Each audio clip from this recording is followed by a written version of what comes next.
কেমন আছেন? ভালো। আপনি? ভালো। এটা রাখো ভাইয়া।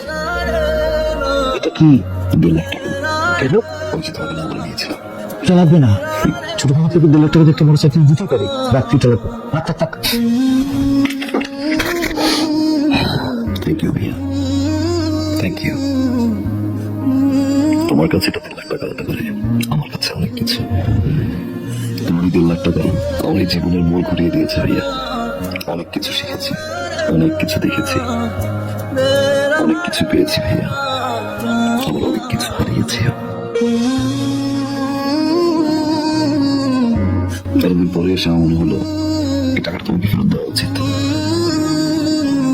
কারণ এই টাকাটা আমার কাছে এখন বোঝা। রাখো ভাইয়া, বাবা মার জন্য দোয়া করবেন। আসি ভাই। বসবে না, কিছু খাবি? যে বাসা এখন পর্যন্ত আমার বাবা মা খেতে পারেনি, সে বাসা আমি খেয়ে কি করবো ভাইয়া?